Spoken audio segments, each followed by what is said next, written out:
And welcome back, and we're still continuing with Eye on Politics. Today we are talking something completely different. And every politician should watch this because you're getting class 101 for free. Okay, so let me come with you, Sylvia. In terms of strategy, from the PR perspective, we understand that PR is key and everything is PR, including the way you talk to your family members, at work, everywhere. Everything is public relations. But let's talk about the strategy that politicians deploy anytime they go on the campaign trail. Do they get it right? I think there are a few who get it right, and the majority does not get it right. So we want to speak to the majority, not those few who don't get it right. Who've been getting it right. Yes. So first of all, it goes back to the message as we talked about, and there are 4 key elements that a politician should consider when defining their communication strategy. So first is, what brand identity do you really want to achieve? How do you want to be perceived by the external public? The second is, what message do you have? And we've talked a lot about that, so I won't belabor it. The third is, so who are your stakeholders that you're talking to? You need to segment them so you know if you're talking to youth, the message is different, the language is different, the dressing is different. If you're going to church, there's a certain way you have to, carry yourself. You have to also quite look humility. Like you mean being in church. You're just not there to get the votes. And then the fourth thing is what platforms you're using to disseminate your messages. There are so many platforms. A lot of people believe in print media. But I just want to say here today that it's only 5% of Kenyans who read newspapers. So if your message is concentrated in the print media, you are not reaching your audience. So you need to ask yourself, if you're a voter from, let's say, Kitui, what platform should you use to reach the people in Kitui? Do you need to use vernacular radio stations like Mbaitu FM and others? Do you need to use the newspaper? Is the newspaper really reaching that farmer in Kitui? Do you need to use more of radio or more of TV? So those are the critical things that you have to decide. But what do you have to do to have a successful communication strategy? First of all, you have to have a team of professionals. So every politician, whether you're an MCA, an MP, presidential candidate, you must have a communication team. This team will be providing you not just with advisory support, but also doing your media relations activities. Digital media is very big. So in that team, you need to have a very strong digital media. Trust me, if you're not doing digital media, if you don't have a Facebook account, and you don't have a Twitter account, you don't have an Instagram account, and you're looking for leadership in a country that is full of youth, 75% of this year's voters are youth. Who are you talking to? How are you reaching them? So these are the critical questions that politicians need to ask themselves. And that's why I'm insisting you have to have professionals in your team that can provide you the right advice on how to reach the right audiences. Doctor, the national appeal is quite key for every politician. You want to appeal to the masses nationally.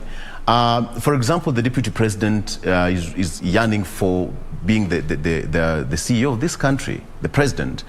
Honorable Raila Odinga and most other candidates as well. But anytime they bring that public image, do they portray the national image in them? Because as a president, you are not a person. You are an institution. You stop being a president. You stop being you. You become a symbol of national unity. Do they have that national appeal and outlook with them? I don't want to say no, they don't have. They have it, but it needs to be cultivated. It needs to be worked up. And this one thing that I want to say is this, Victor. I think these politicians, maybe whatever leadership position you are looking for, the starting point is to ask themselves, or maybe ask myself, am I worthy to be a leader? See, that is the starting point. And even go ahead and meet with some people and ask them, if I wanted to become a leader, if I wanted to become the president of this country, or if I wanted to become a governor, what qualities, what qualifications, what ethical values do I need to possess? Yes. I remember I was in the US, there was an election going on. They were looking for a mayor in that city that I was living in. And the two guys who were seeking for that position, they came to our organization and they wanted to know that, do I have those qualities of becoming a leader or becoming a mayor in this city? And then we had to talk to him, we had to coach him, And do you know that out of two, one said, I don't fit. You know, being honest with yourself is very important. And let me tell you, when a leader is not honest with himself, he's not going to be honest even when he becomes a leader. Yeah. That is the starting point. You've got to be honest to yourself before you say that, okay, before you assume to become a leader. And when you are not honest, can that happen here? Let me tell you, Victor, let me tell you, an honest leader has dishonesty. No, dishonest leader has dishonest followers. An honest leader has got honesty followers. It has got a ripple effect. Yes. Yes. So if you know that I'm not honest, if you know that, okay, integrity-wise, I am not good, what are you going to bring to the table? And remember this, the other thing that leaders must understand, when you get into that position of leadership, you carry the lives of people. Yes. Because any decision that you make as a leader, it will affect the people that you are leading. If you are the president, it's going to affect the country, and it's going to speak about the future of your county. Is going to speak the future of your country if you are president. So these are very important, and let people not just run to politics for fame and the glory and the power. They must understand that what I'm bringing in case I'm elected, it will affect the next generation of the country, of the county that I'm going to have. But the problem is, when you try to see, let me tell you, I sat with some politicians and I asked them this question. Why do you want to become a politician, an MCA? What was the response? Let me ask Daniel that question. Why do you think politicians want to be members of parliament, politicians, they want to be MCAs, governors?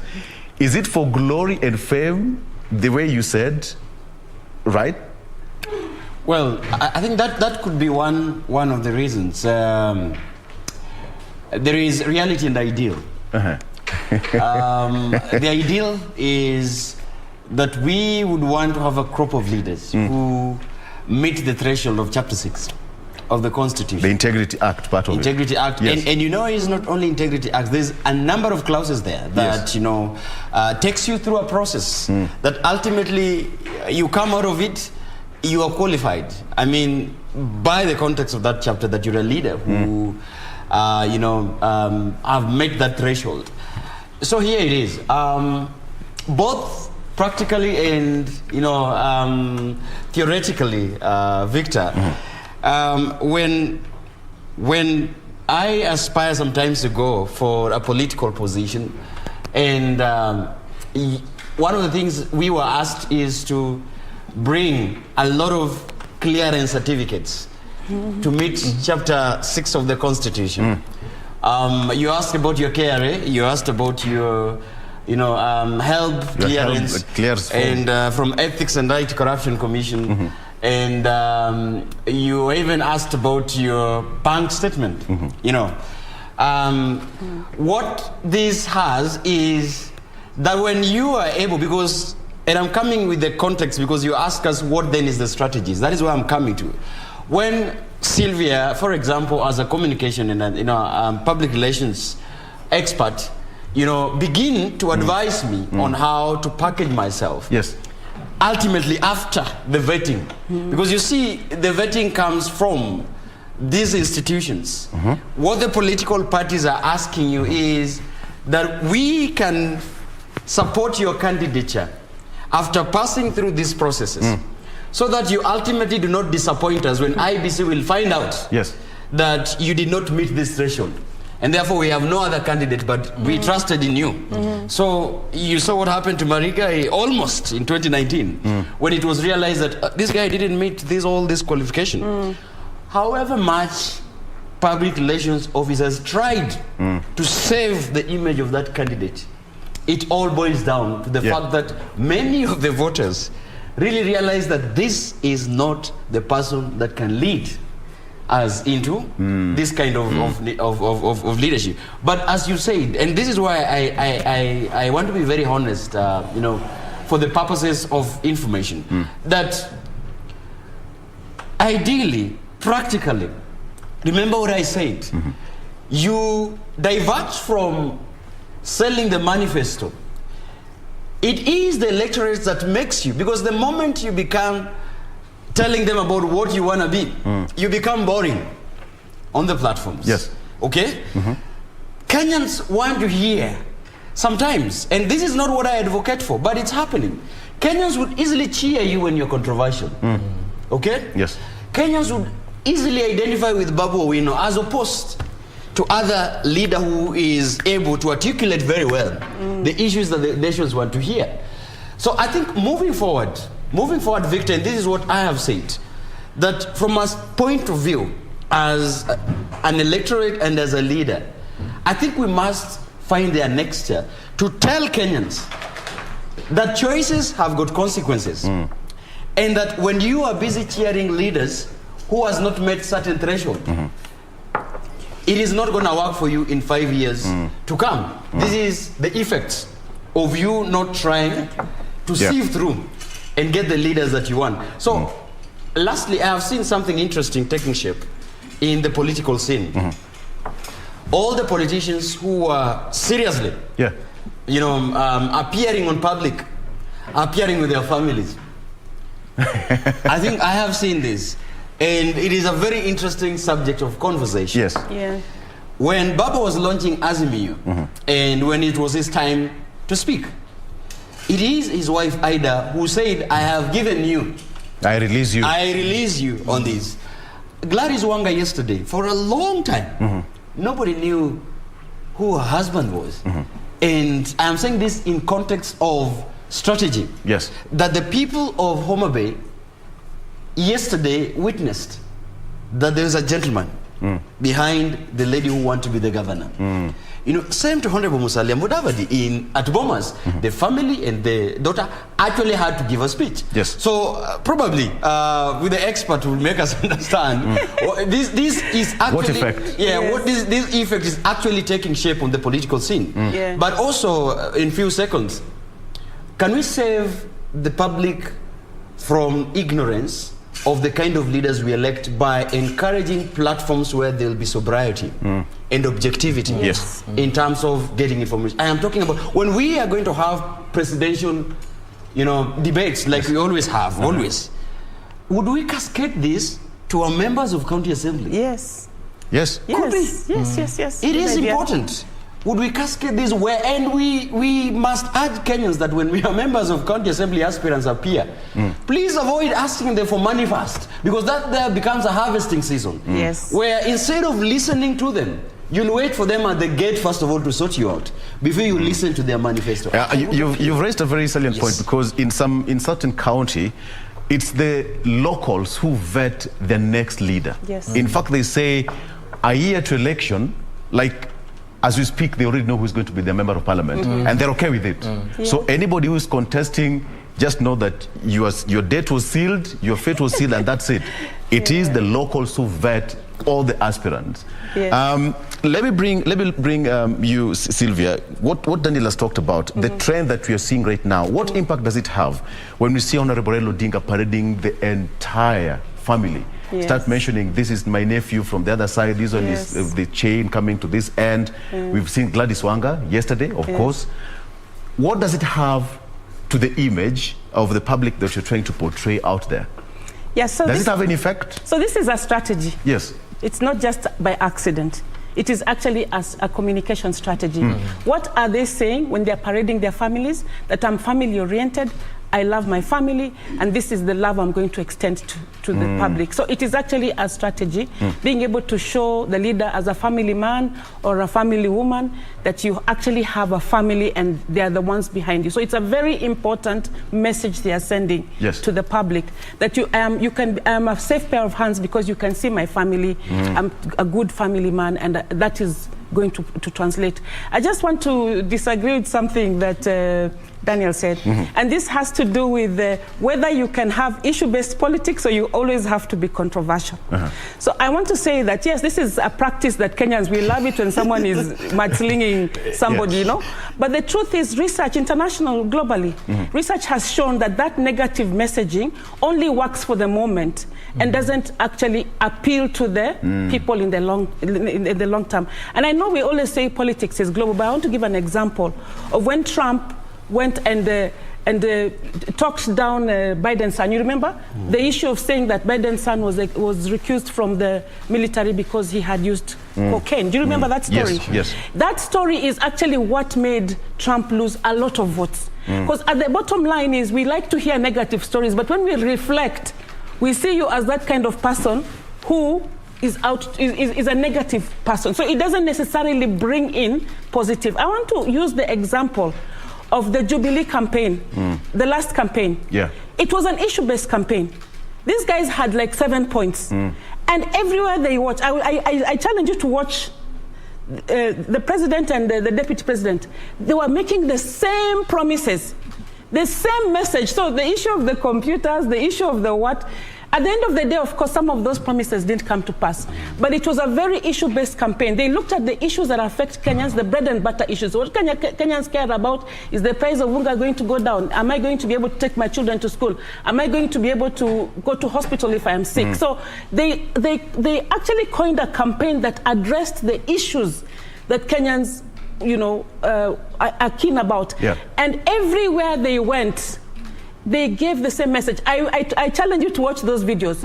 They gave the same message over until it became like a broken radio. But at the end of the day, they won the campaign. So we need to understand that yes, a bit of controversy is good. And I'm not going to say that in politics you cannot do without controversy, but let that controversy be strategic. Let it not be controversy where you're targeting somebody's mother or somebody's wife or somebody's child. Let it be politics and issue-based. Good controversy that can get people talking about your opponent, but is not below the belt. So I want to say that even as Kenyans, we love controversy, but we do not like when you go below the belt. And you've seen the reaction to some of the things that have happened this week.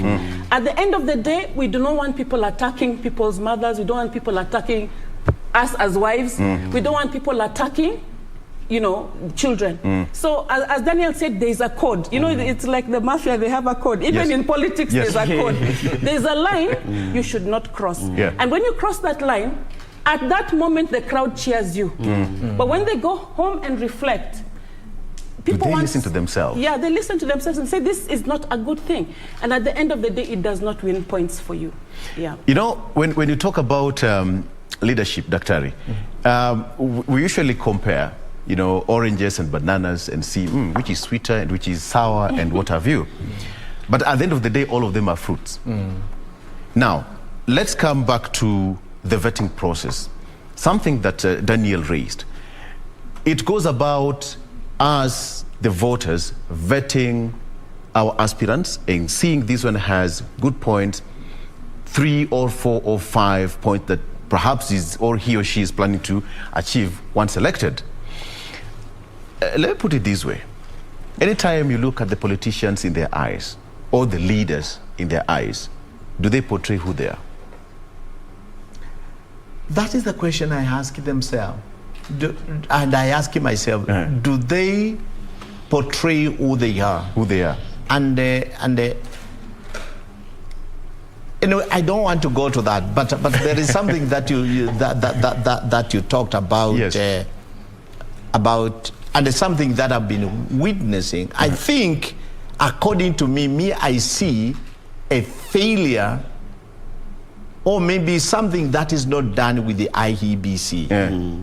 I want to believe that immediately after the elections are over, IEBC should be on the road educating wananchi about what entails what the responsibilities of the civic education. Civic education. Yes. About what are you expected to receive from the leader that you have elected, and also even to what the education, civic education, is not something that should be done. Let's say for about 2 months we have finished it. It's something that need to be continuous, because let me tell you, still in our country we have some people who are not who are semi-illiterate. You see, even some of these youth that you see, they also need this kind of civic education, so that they can know what can they demand from their MP, not handouts. What else? What development do they need, and do they expect to get it from their elected members? And even to the president, we have got being a democratic country and with the freedom, I think getting to know what is happening with the presidency is very critical for us. Yes. Then coming back to do they know who they are? Personally, I think they would need to be told who they are. Okay. They need to be. Who needs to tell them? They need to know themselves before they come and tell us. Because the thing is this, we just sit it down, and then we listen to them tell us who they are. And most of these people, we know them by the press, we know them in the families, we know them. But the thing is this, the question is, I don't want to say it's all of them, but I want to say majority of them, or some of them, they really do not know who they are. And why they want to become to be in a leadership. That's it. You remember you asked a question, why do they want to be politicians? Why do they want to be elected? And I stopped you at that point deliberately and passed it over to Daniel. So what response do they give you when you ask them why do they want to be politicians? Why do they want to go to to Senate and be elected? Okay, I've received some being a part of coaching and talking with the people and doing a lot of research on leadership. I get a lot of answers. But perhaps one of them, let me tell you, one of them, hii kijiji jetu hakijakuwa na kiongozi. You see, that's all. Yes. And I want to tell you, I spoke with the Sam some years ago, 2013, and he told me that I want to become a politician so that I can do this and this in my area. 5 years he never did it. And when it was back coming to the to election again, I asked him, I asked you, you wanted to do, what happened? And you are still asking for it. Mambo ya siasa ni nyingi sana. Nitafanya. So actually because let me tell you, Victor, if I was going to say that I'm going to do this, I know what I'm going to do. Yes. I don't want to waste my energy. I don't want to waste my time doing something that I know it will give me glory and the fame for just a short while. Sylvia wanted to say something. Yeah, I think, Dr. You're being economical with the truth. He's being mean. He doesn't want to open the list. He's taking care of his clients.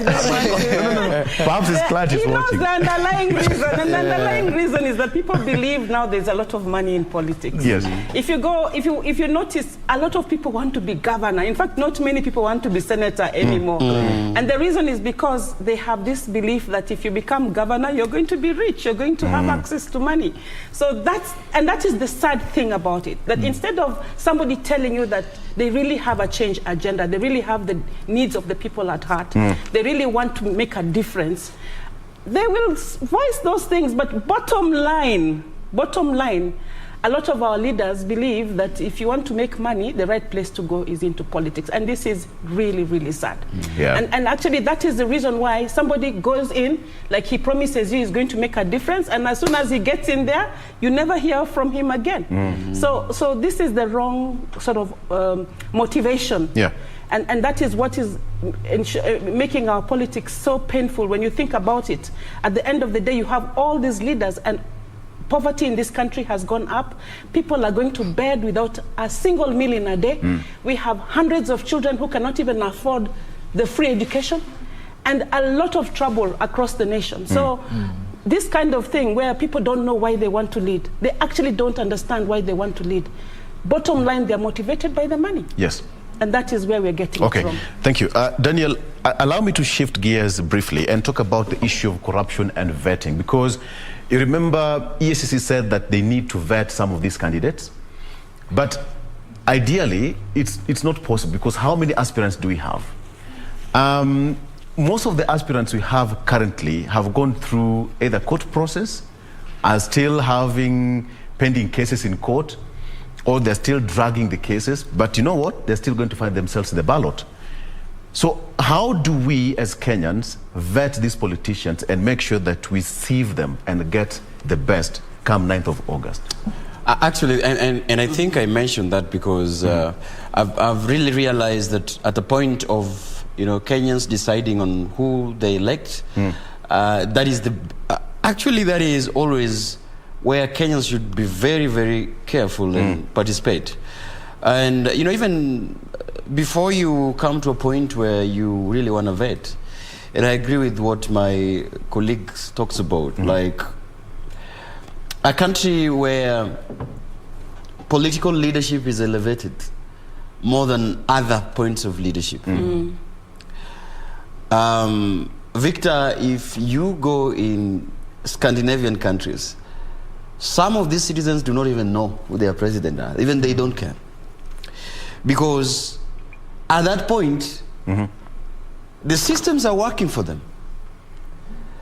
The leadership they elect at the locals is working for them. So they don't need to run around looking for the politician. I mean, for them is all about paying taxes and services. And in fact, you look at the Scandinavian countries, they pay a lot of taxes, but the services are there. Free education to tertiary institutions. They even have something called, the job centers for young people who have left colleges and they are still looking for jobs.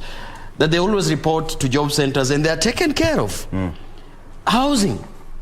So I think, for me, I always have an idea that the country have a hit and misses when we elevate that the only leaders that are much credible and are reliable are people that we elect through the ballot system.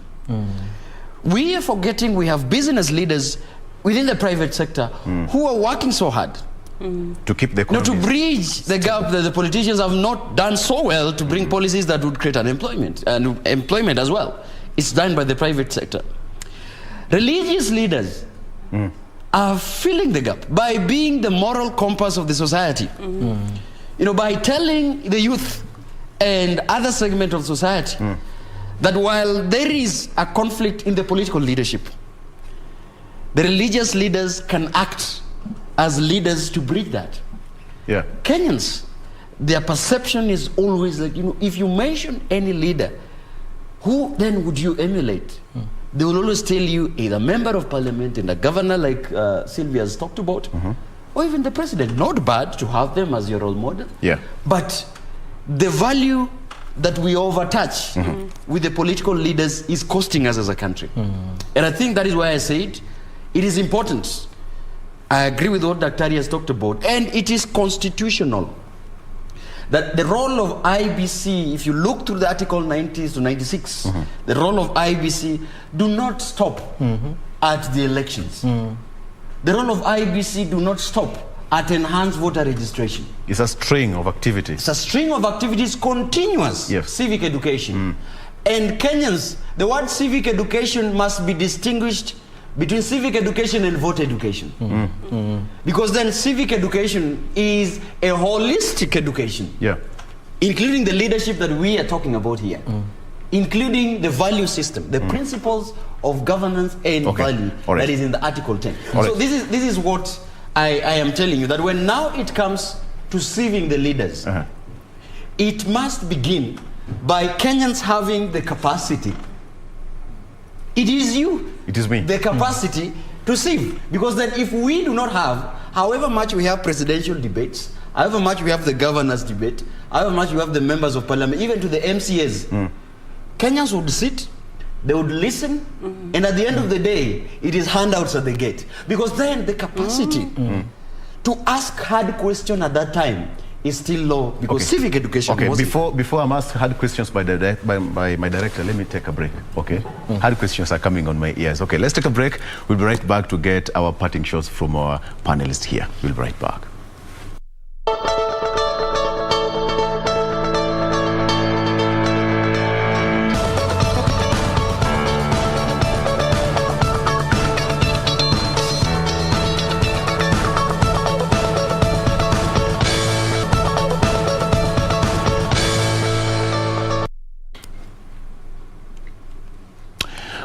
Welcome back, and we're just coming to the tail end of this program. If you've just joined us, believe me, you've missed.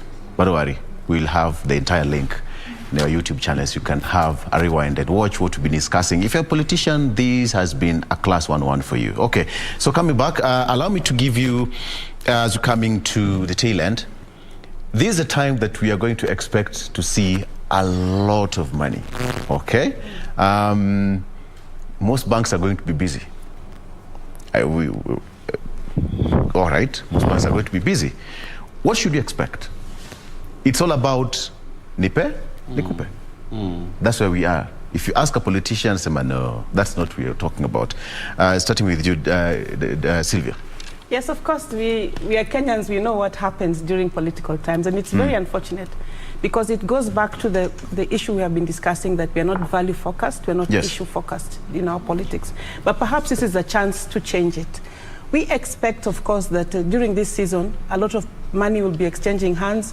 I was recently at an event where the youth even they barricaded a car of a politician and did not allow the politician to come out before they gave money. I was shocked, because that really demonstrated to me where the next election is going. But I think one thing that is very important is, even as politicians grapple with this, it is important that they make the right investments, make the right and the right choices to invest. And investing in your brand, investing in your reputation, investing in your media relations is going to pay off big. Particularly when you look at the fact that a lot of people are listening to the mashinani radio stations.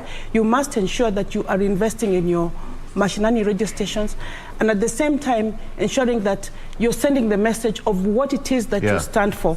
Because even as you give out the money, I am totally opposed to it, but it is the reality on the ground. Even as you decide as a politician whether you're going to give the money or not, you must ensure that you are investing in your communications, investing in your brand. And I want to say that investment in communication is very expensive. People have been talking about how IEBC is not doing, the right thing. IEBC is not giving enough civic education. But IEBC has had no budget to be able to do the kind of civic education they used to do in the past. Their budgets have been heavily stripped. They are not facilitated. How are we expecting them to be able to do the civic education? So there's a question there about investment. And even for the individual politicians, communication is not cheap. So you have to create a budget that is going to ensure that even as you do your political activities, that you are building your brand and communicating your message in an effective manner. All right, Daktari, coming to you. I think corruption is a big problem in this country. And for me, I feel it's a culture for us to be a corrupt nation, or maybe can the things move without corrupting? And I think that thing need to be changed, and I think that is where the need of civic education comes in. people to be told that, and the electorate to be enlightened that once they sell or maybe they accept that bribe, they are selling their rights, you see, and it's something that we need to overcome. Yeah.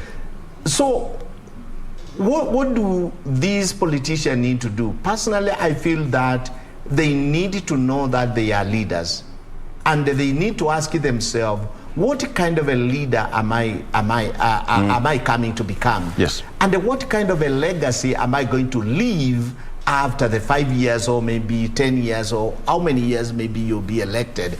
That is the key question that one need to ask himself.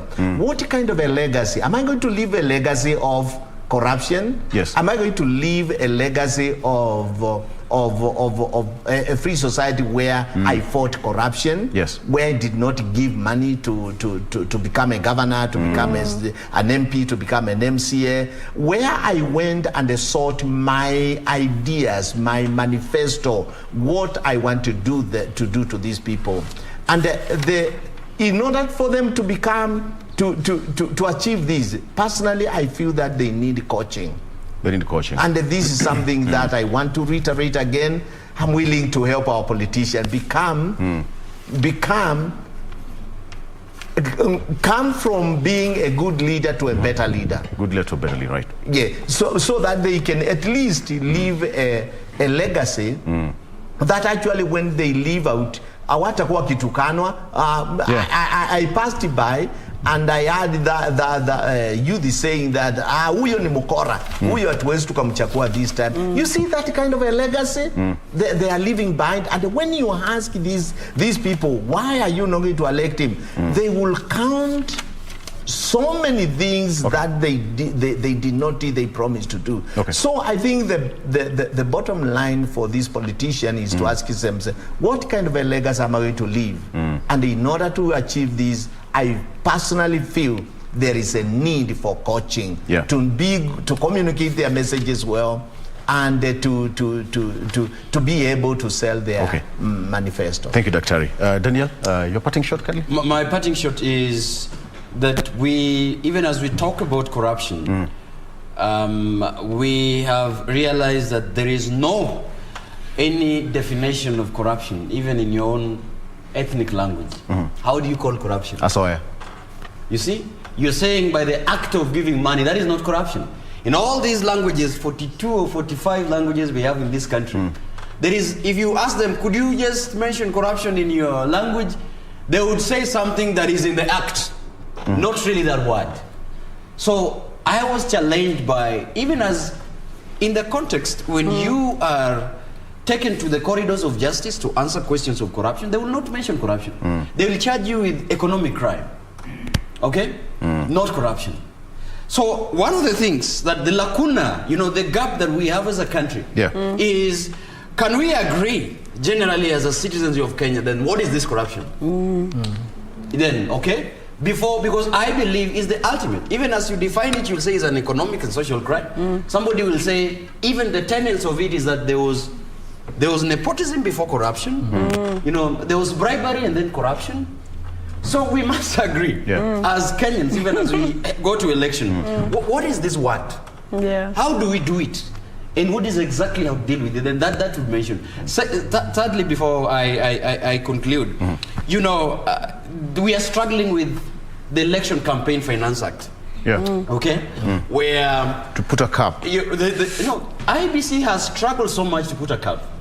But at Kenyan's election is one of the most expensive elections. Yes, it is. Okay? So when you budget per head of somebody who, just an individual, budget per head is more in this region. So you would expect, like Sylvia has said, there is money that is going to exchange hands that cannot really be accounted for.